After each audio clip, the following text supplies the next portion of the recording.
Hanny Megally is a commissioner for the UN's Syria inquiry. He co-authored this report. He joins us now live. Thanks so much for being with us. I think it's very important to note that in this report, you make it clear that no one's hands are clean. So, I mean, how disturbing is that alone to come to that conclusion, and what does it really mean for Syria now?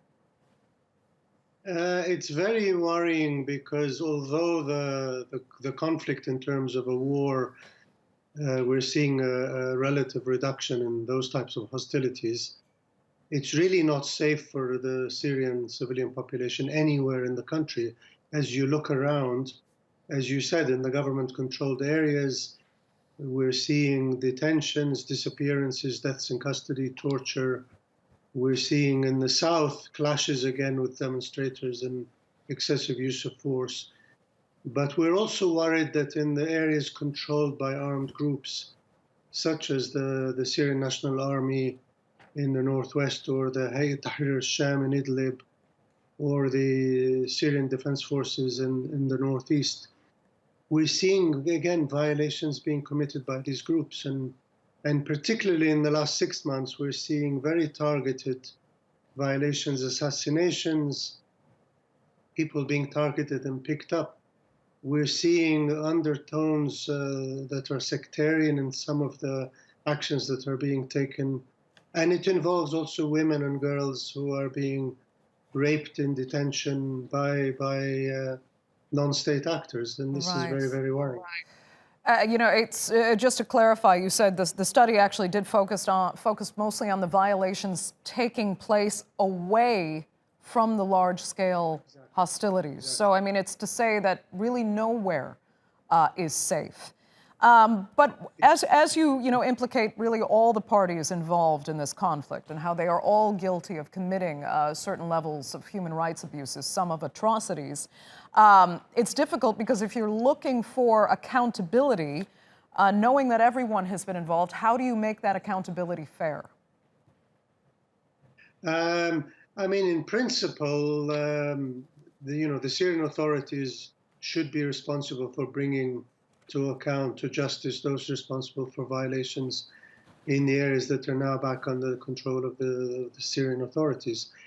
In other areas, we are asking those who have influence, as well as directly having discussions with the groups themselves, to say this is not what's expected by Syrians. You know, Syrians are up in arms, seeking justice, seeking transparency, seeking accountability, seeking protection for human rights. And in the areas where the state is not in control, to see that the groups there are committing the same types of violations the state has been committing is outrageous, really, because that's not what Syrians are demonstrating and have sacrificed the last 9 years for. Right. And so particularly with the Syrian National Army, you know, we're thinking Turkey could play a bigger role because it has a lot of influence.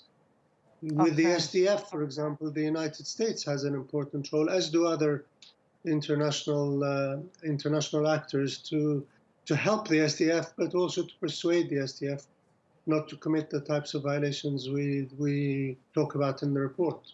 And I mean, is that where you have to look for influence needed to bring some kind of change now? Because inside Syria, we're now looking at almost a full decade of tragic civil war and the real degradation of humanity there, because it has been so long and it's now spiraling still out of control. When people have seen this kind of fighting and degradation for so long, it really does have to come almost from the outside to start rebuilding a sense of humanity more than anything.